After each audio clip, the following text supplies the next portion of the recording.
할렐루야.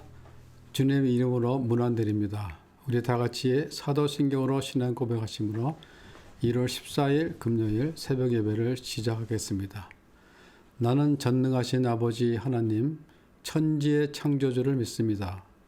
나는 그의 유일하신 아들 우리 주 예수 그리스도를 믿습니다.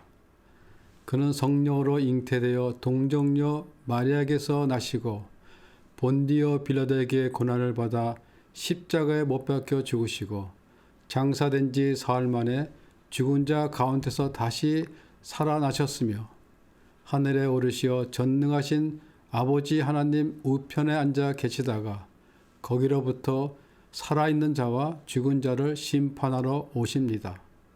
나는 성령을 믿으며 거룩한 공회와 성도의 교제와 죄를 용서받는 것과 몸의 부활과 영생을 믿습니다.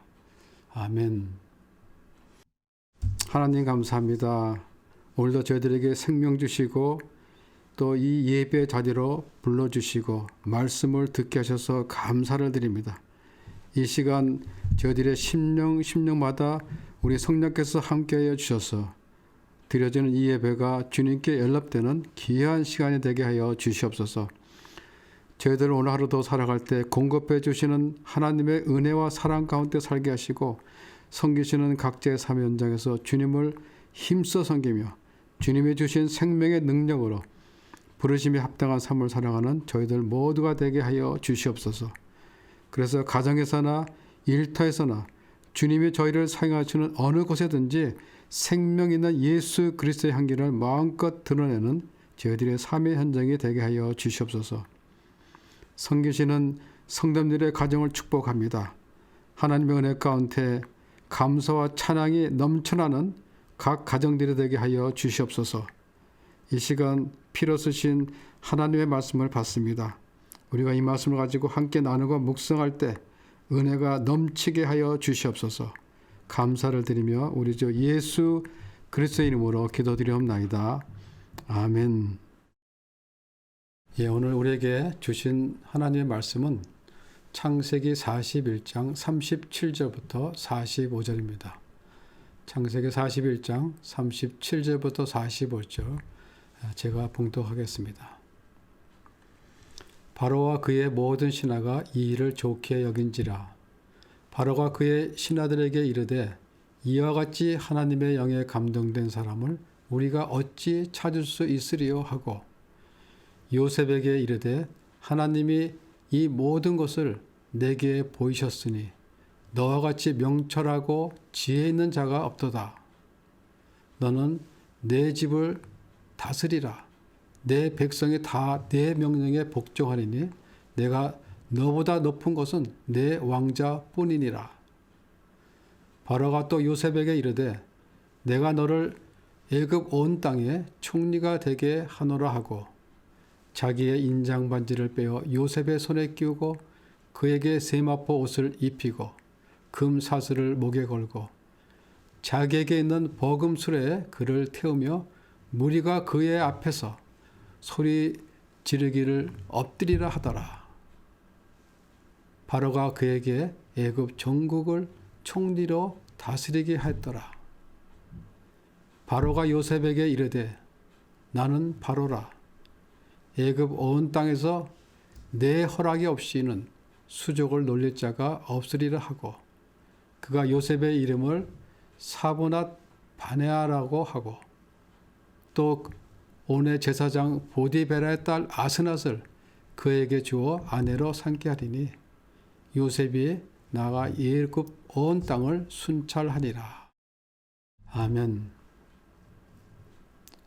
다시 한번 말씀을 천천히 읽으면서 개인적으로 묵상하는 시간을 갖겠습니다.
예, 오늘 본문의 장면은 요셉의 인생 가운데 가장 아름답고도 영광스러운 장면이라 볼 수 있습니다.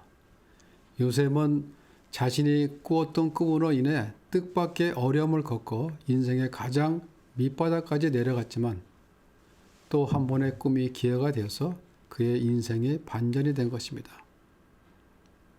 요셉이 애굽의 총리가 된 것입니다. 물론 노예로 팔려온 요셉이 감히 애굽 왕 발 앞에 서리라고는 그 누구도 상상을 못했을 것입니다. 아무리 꿈을 해몽해 주었다고 총리에 임명을 하겠습니까? 그것도 죄수의 몸이고 히브리 청년이. 이것은 우리가 생각할 때는 정말 불가능에 가까운 일이죠. 이 장면을 보면 요셉의 인생에서 역사하고 계시는 그 하나님의 손길을 우리는 볼 수가 있는 것입니다. 요셉이 애굽의 총리가 된 것은 한마디로 하나님의 섭리라고도 할 수 있습니다. 하나님의 섭리란 우리의 의지에 상관없이 주권자이신 하나님이 자신의 뜻을 이루어가는 것입니다. 다시 말하면 하나님이 요셉의 인생에 개입하셔서 그를 통해 하나님의 자신의 뜻을 이루어갔다고 볼 수 있습니다. 즉 요셉은 하나님의 섭리 속에 살았고 하나님의 인도하심을 따라 살았다고 할 수가 있습니다. 그러나 또 한편으로 보면 요셉은 주어진 그의 고난을 그의 삶 속에서 한결같은 신앙과 성실함으로 극복한 결과라고도 우리가 볼 수 있습니다. 결국 그의 한결같은 신앙과 성실함은 하나님의 섭리를 이뤄가는 도구가 되었던 것입니다.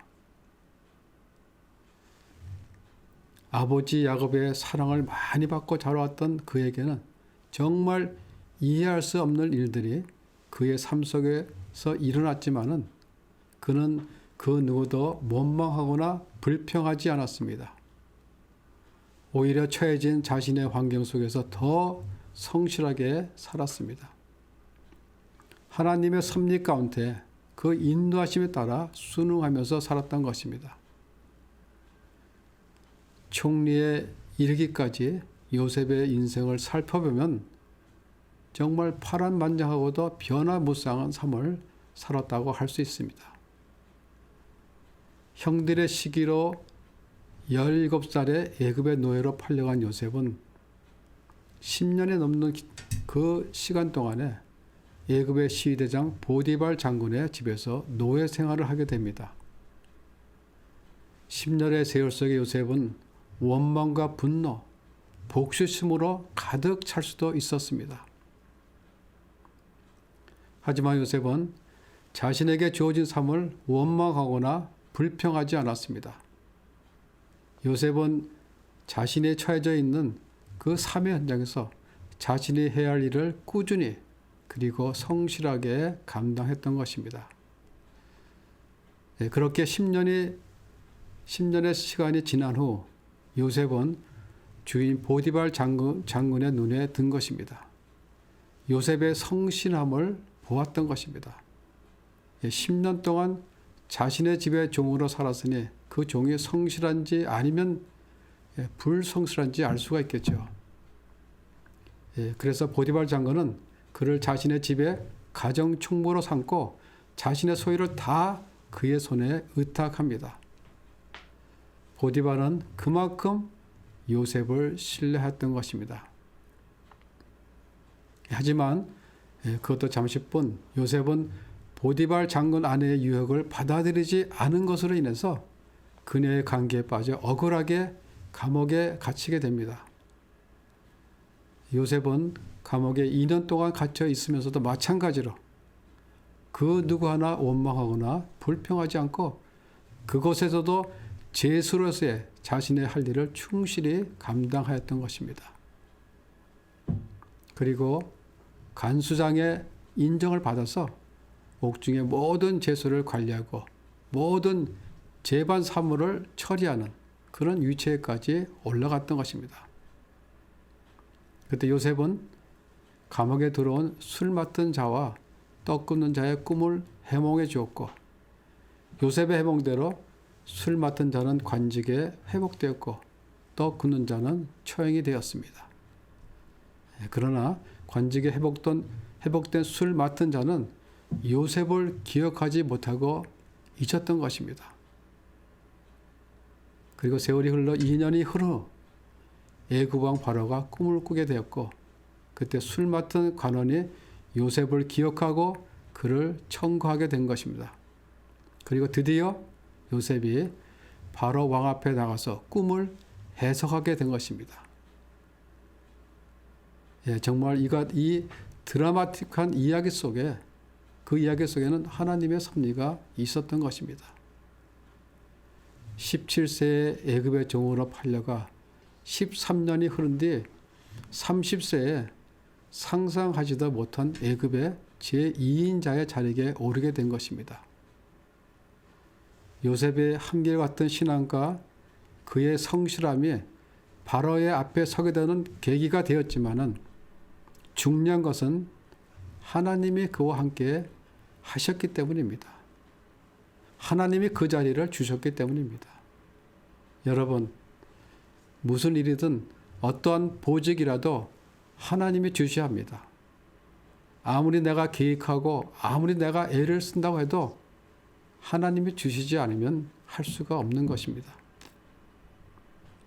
요셉은 자신의 미래에 대해 생각해 본 적도 없습니다. 더군다나 상상도 못할 이방 나라의 총리가 되고자 스스로 계획을 하였다거나 또 애쓴 적도 없었습니다. 또 애를 쓸 수도 없는 일이고, 애를 쓴다고 되는 일도 아니죠. 그러나 반대로 그는 이해할 수 없는 자신의 환경에서 벗어나고자 애를 쓰지도 않았습니다. 또한 발버둥 치지도 않았습니다. 오직 그는 주어진 환경과 주어진 상황 속에서 맡겨진 일에 충실하였던 것입니다. 요셉이 그런 삶을 살 수 있었던 것은 하나님이 함께 하셨기 때문입니다. 하나님이 함께 하셨기 때문입니다. 요셉의 마음속에는 이미 하나님이 그의 주인이셨습니다. 하나님이 요셉의 삶을 주관하여 주셨고, 그는 하나님에게 이끌려가는 그런 삶을 살았던 것입니다.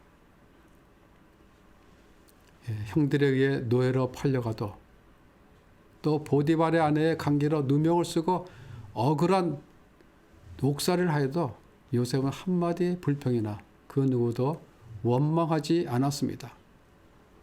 다만 자신에게 주어진 그 환경 속에서 맡겨진 일을 성실하게 그리고 꾸준히 해나갔던 것입니다. 보디발 장관이 그것을 본 거죠. 39장 3절에 그가 이렇게 말합니다.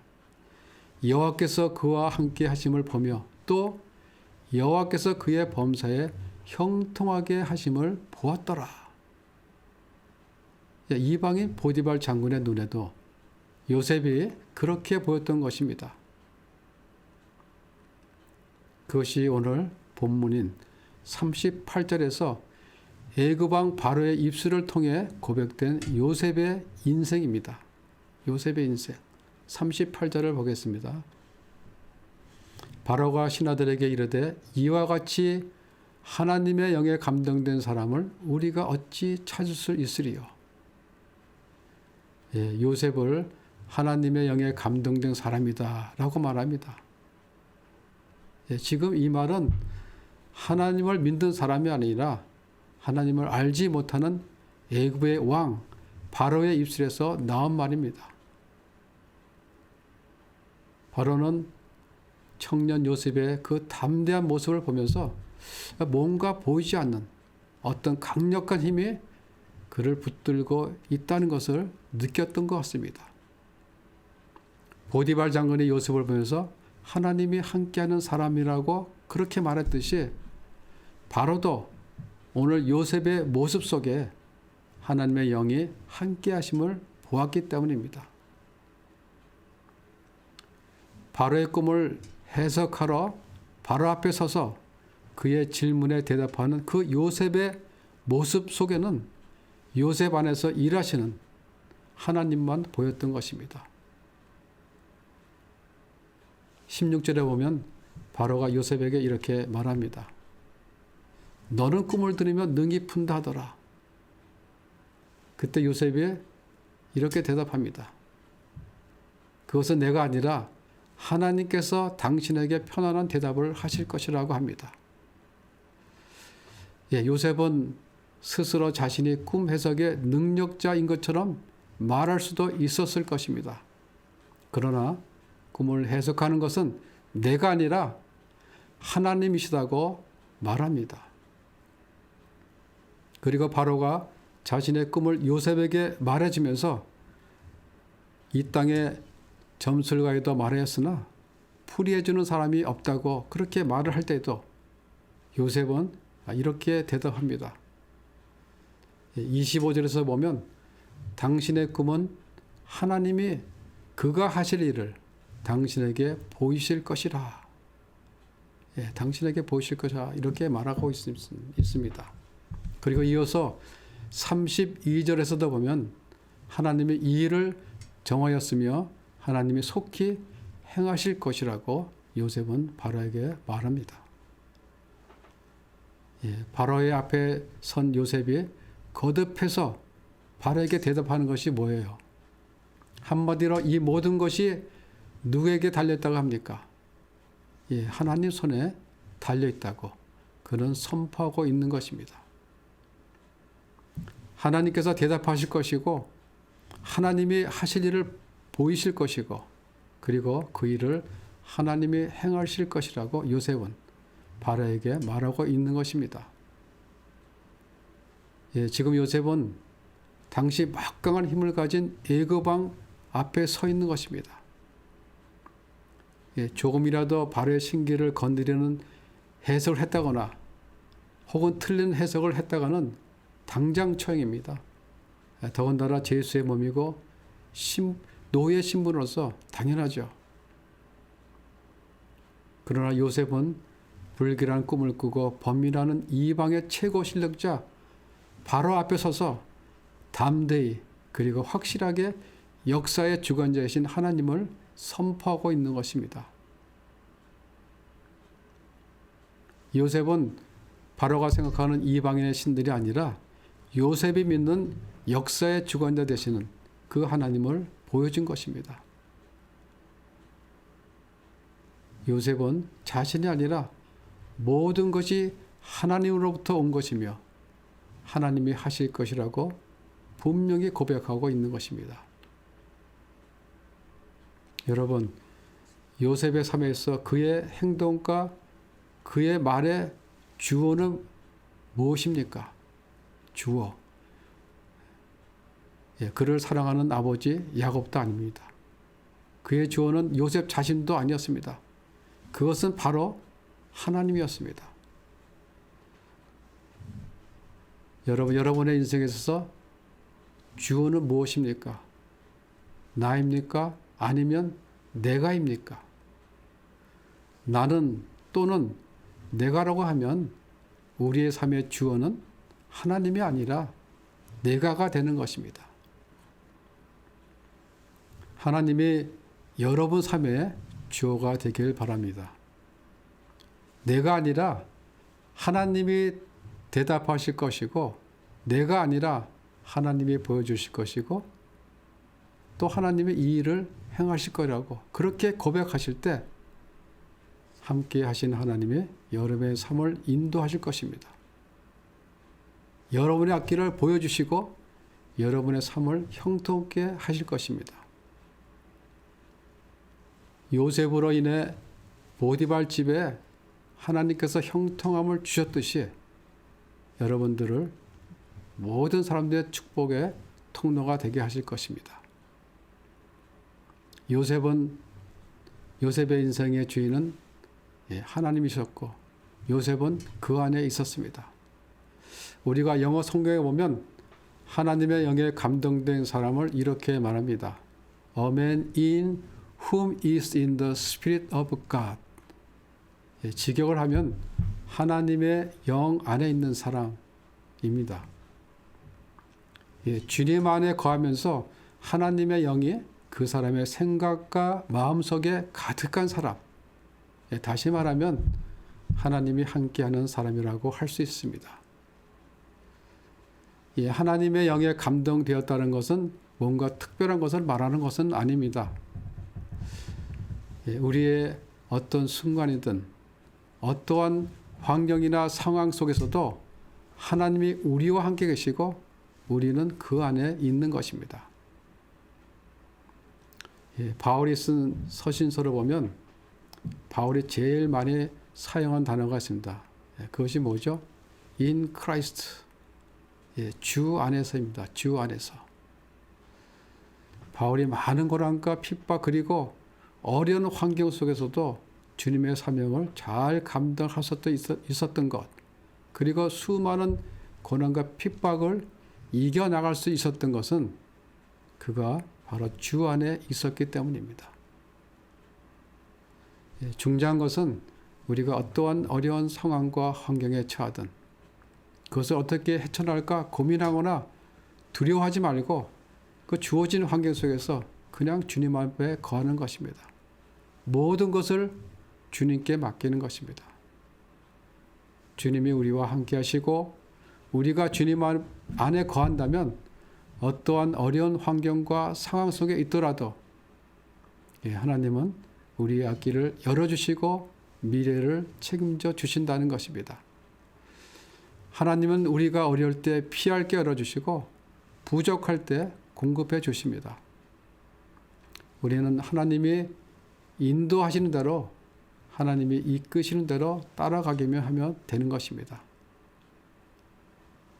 하나님의 길을 열어 가시면 나가는 것이고 하나님이 막으시면 우리는 그분 앞에 멈추면 되는 것입니다.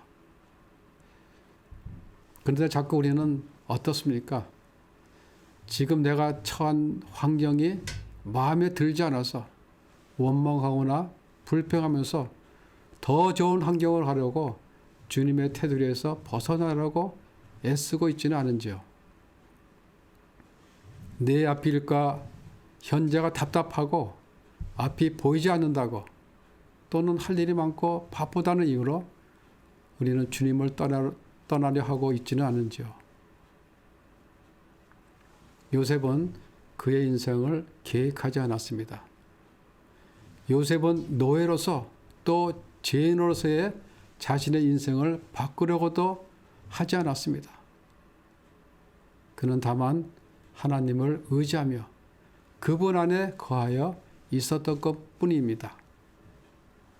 그는 자신이 하나님 안에 있을 때 상황과 환경은 결코 나를 넘어뜨리지 않는다는 것을 요셉은 그의 인생 속에서 경험했던 것입니다.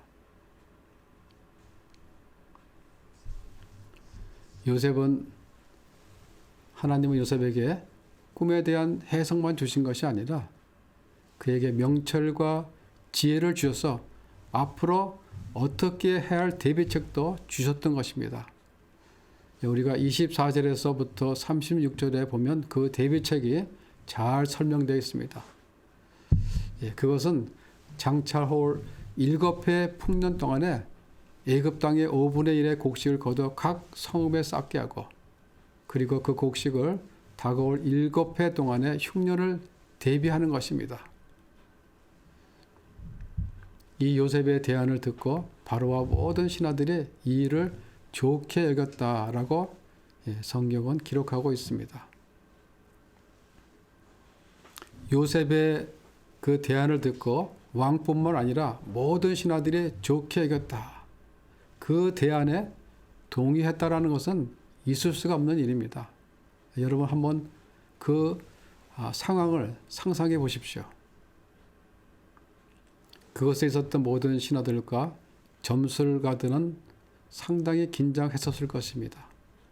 자기들이 못하는 것을 요셉이 하니까 어떻게 했었는지 요셉이 내놓은 대안에 토를 달려고 했을 것입니다.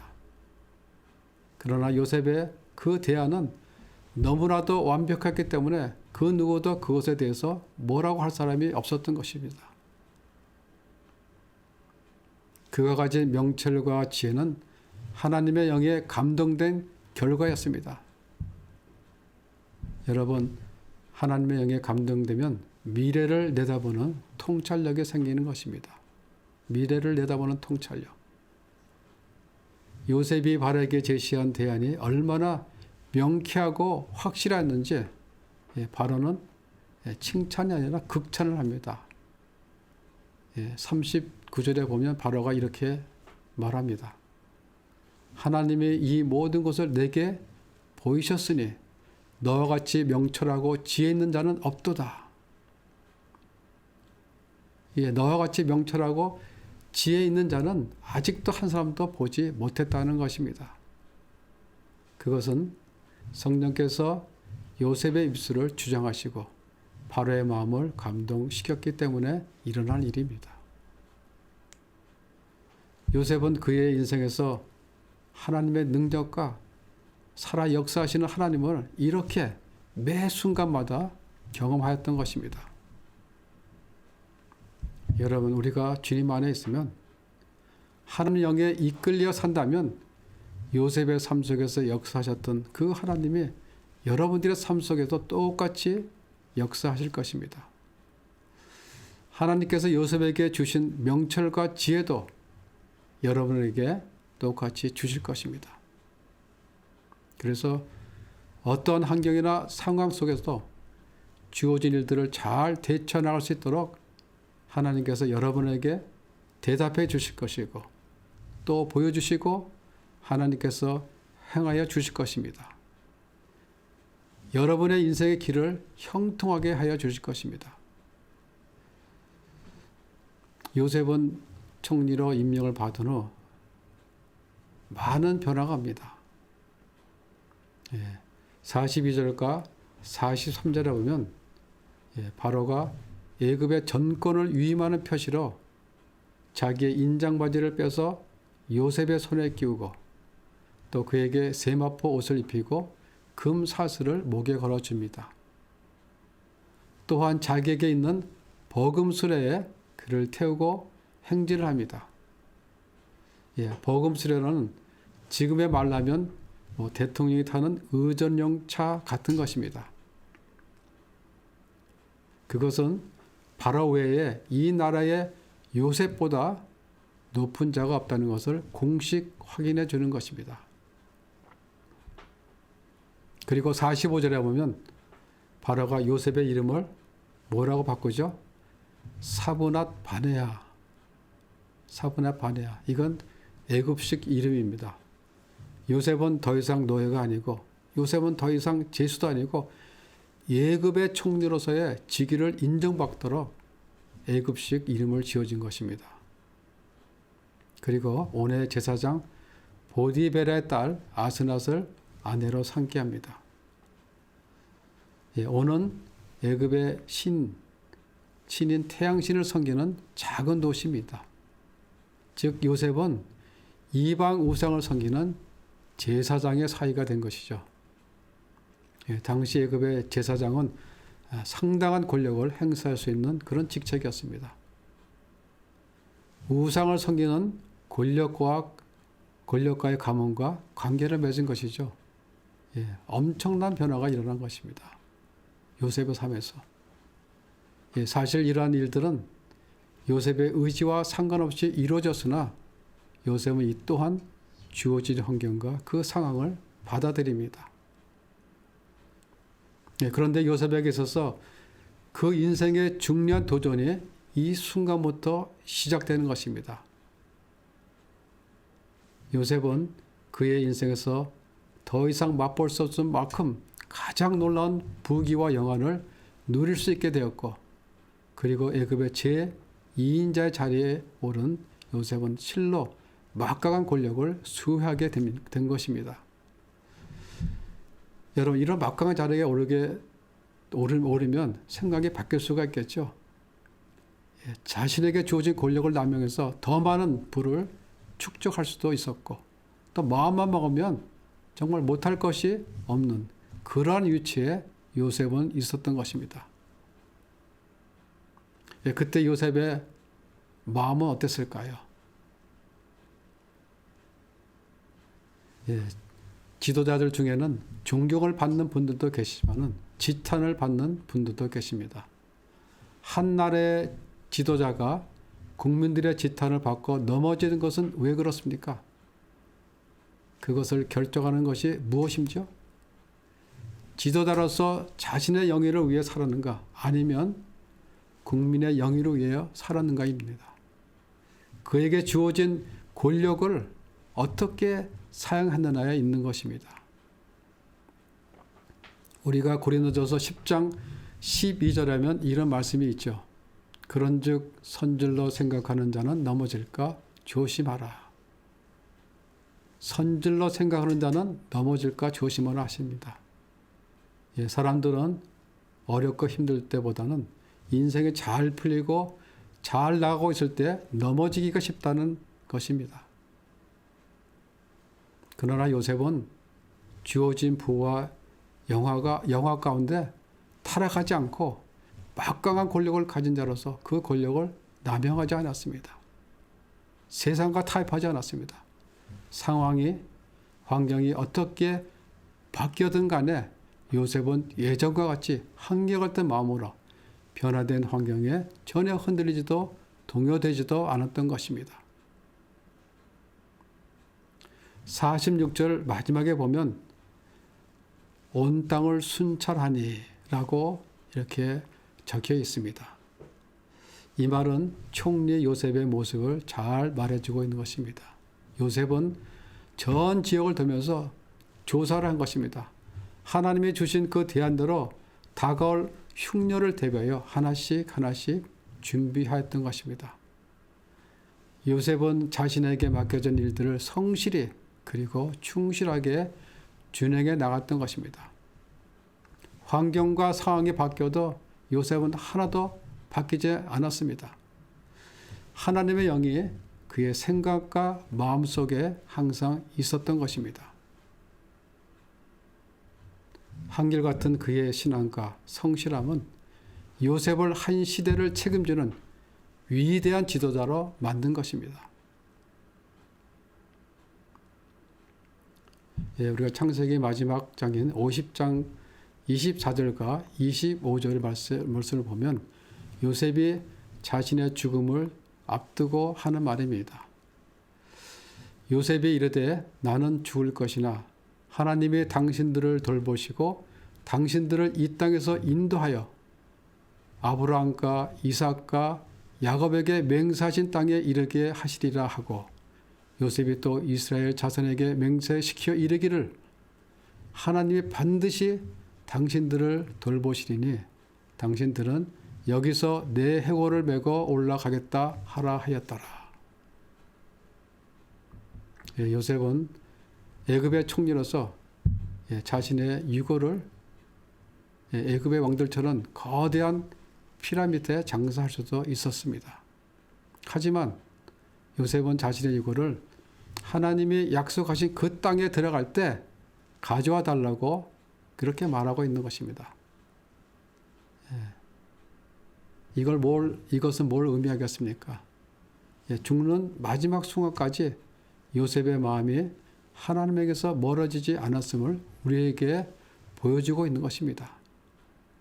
요셉은 애굽 땅에 살고 있었지만 애굽에 속하지 않았습니다.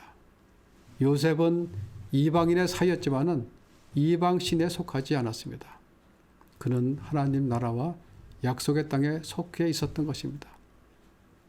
요셉은 하나님을 향한 그의 신앙은 변화된 환경에도 조금도 흔들리지 않았고 조금도 흐트러지지 않고 한결같았습니다.